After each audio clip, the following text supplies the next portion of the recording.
श्री स्वामी समर्थ. तर तुमचं वेलकम आहे रेसिपी आणि बरंच काही यामध्ये. तर आज बनवलेली आहे झणझणीत अशी मिसळ. तर आपण त्यासाठी काय काय घेतलंय ते बघूया.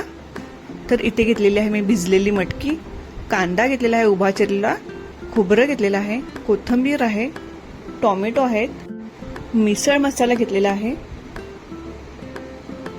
1 चमचा घेतलेला आहे तो, धना पावडर घेतलेली आहे 1 चमचा, लाल तिखट घेतलेला आहे, मीठ घेतलेलं आहे चवीनुसार बघा, हळद घेतलेली आहे, आलं आणि लसूण घेतलेला आहे, गरम मसाला घेतलेला आहे, राई आणि कढीपत्ता आहे, आपला सवयीचा मसाला आहे आणि फरसाण घेतलेला आहे बघा. तर एवढं साहित्य घेतलेलं आहे. तर तुम्ही थोडंफार कमी जास्त करू शकता. तर इथे पहिले मटकी आपण उकडून घेणार आहोत. त्यासाठी पाण्यामध्ये आता स्वच्छ धुतलेली मटकी टाकलेली आहे बघा.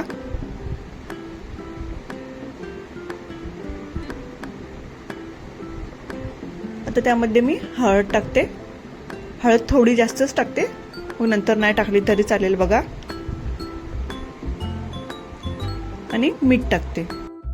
तर तुम्ही कुकरमध्येही 1 शिट्टी काढू शकता बघा. आता आपण आलं लसणाची पेस्ट करून घेणार आहोत. एकदम लिंद करून घ्यायची आहे बघा. टोमॅटोची पण मी प्युरे करून घेते. आता मी कढईमध्ये तेल गरम केलेलं आहे. आता त्यामध्ये मी कांदा टाकते. उभे चिरलेले कांदे घेतलेले आहेत, 2 आहेत. चांगले नरम करून घ्यायचे आहेत ते. आता त्यामध्ये मी खोबरं टाकते. आता ते दोन्ही पण मी ब्राऊन करून घेणार आहे. तोपर्यंत तुम्ही एक लाईक करून घ्या, शेअर करा आणि सबस्क्राईब पण करा. तर ते मटकी शिजली का मी चेक करते.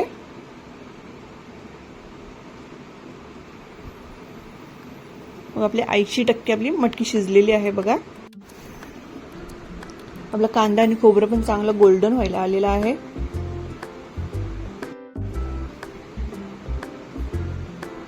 बघा कसं मस्त गोल्डन झालेला आहे कांदा आणि खोबरं. तर तो आता मी प्लेटमध्ये काढून घेते आणि थंड करून घ्यायचा आहे. तो एकदम गरम गरम वाटायचा नाहीये.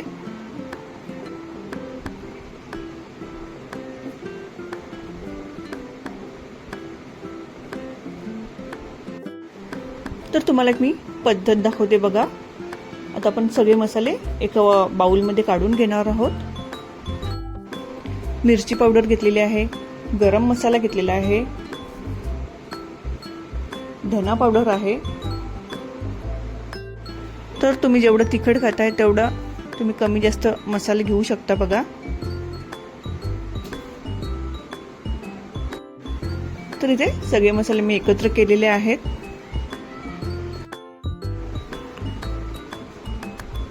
आता त्यात मी सवयी मसाला पण टाकते.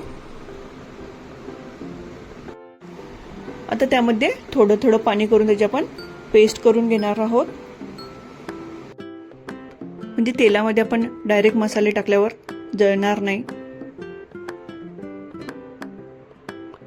तर थोडी पातळच करून घ्यायची आहे आपल्याला हे. तर मी अजून थोडंसं पाणी टाकते.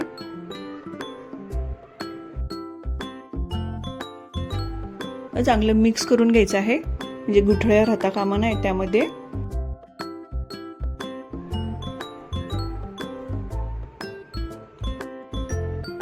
तर इथे आपली सगळी तयारी झालेली आहे बघा. तर आता आपण फोडणी द्यायला सुरुवात करूया.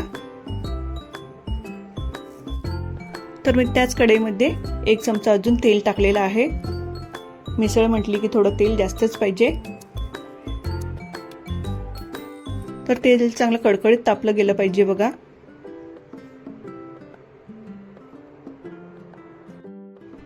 तर तुम्हाला माझ्या रेसिपी आवडत असतील तर नक्कीच लाईक करा, शेअर करा आणि सबस्क्राईब करा.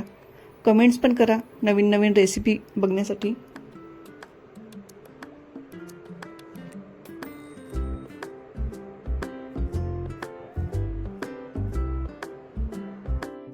तर बघा इथे तेल चांगलं तापलेलं आहे. तर त्यामध्ये टाकते राई, कढीपत्ता टाकते. चांगलं तडतडलं पाहिजे बघा. आता त्यामध्ये टाकते 2-3 तमालपत्र आणि दालचिनी टाकते. ते पण चांगलं तडतडलं पाहिजे बघा. आता त्यामध्ये आपण जी मसाल्याची पेस्ट केलेली ते टाकायची आहे. आधी चांगले मसाले शिजून द्यायचे आहेत बघा. गॅसची फ्लेम आपण बारीकच करणार आहोत बघा. मसाला चांगला शिजवून द्यायचा आहे. 5 ते 7 मिनिटं चांगला शिजवायचा आहे मसाला तो.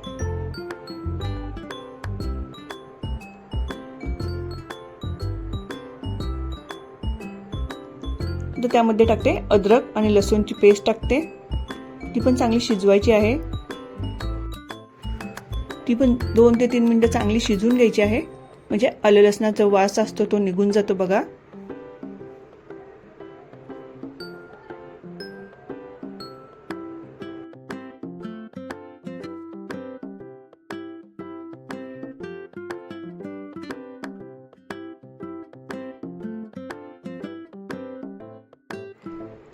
आता त्यामध्ये मी टोमॅटो प्युरी टाकते. चांगली मिक्स करून घ्यायची आहे आणि तीही 3 ते 4 मिनिट आपल्याला शिजवायचा आहे टोमॅटो तो पण.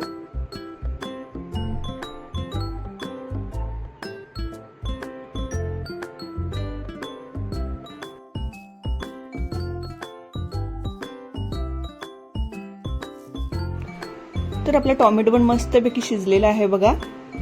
आता त्यामध्ये मी वाटण टाकते. तो मस्तपैकी आपल्याला शिजवून घ्यायचा आहे. तर तुमच्याकडे बर्थडे किंवा एखादा ओकेजन असेल तर तुम्ही या पद्धतीत नक्कीच मिसळ ट्राय करून बघा. नक्कीच सगळ्यांना आवडेल. चांगलं वाटण शिजवून घ्यायचं आहे आपल्याला.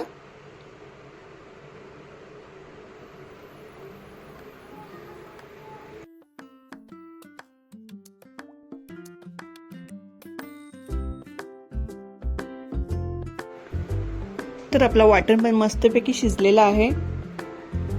तरी पण मस्तपैकी आलेली आहे बघा. आता आपण त्यामध्ये शिजलेली मटकी टाकायची आहे त्यामध्ये आणि त्याचं पाणी पण टाकायचं आहे.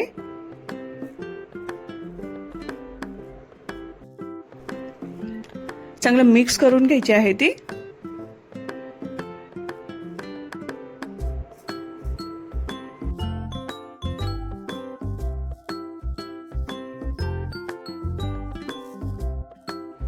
वाटीमध्ये मसाल्याची पेस्ट राहिलेली त्यामध्ये थोडंसं कोमट पाणी टाकलेलं आहे. तो आता त्यामध्ये टाकणार आहोत आपण.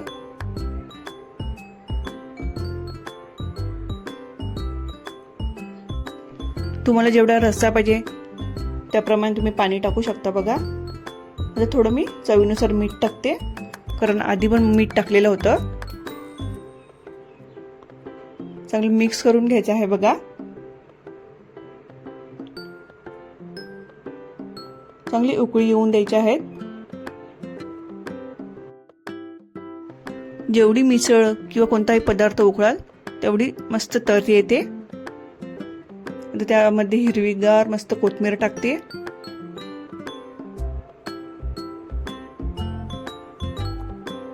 दहा ते 15 मिनिटं आपण उकळून घेणार आहोत.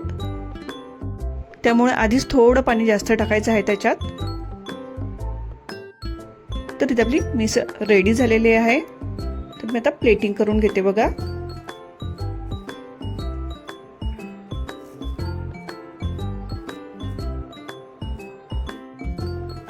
पहिले मी वाटीमध्ये काढून घेणार आहे म्हणजे आपल्याला प्लेटिंग करायला सोपं जाईल बघा. तर आधीच मी ती प्लेट रेडी केलेली होती. तर त्यामध्ये मी आता मिसळ टाकते.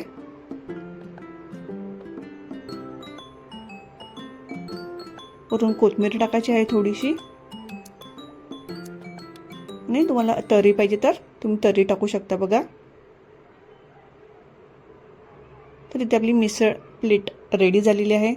रेसिपी आवडली तर नक्कीच लाईक करा, शेअर करा आणि सबस्क्राईब करा. तोपर्यंत बाय बाय.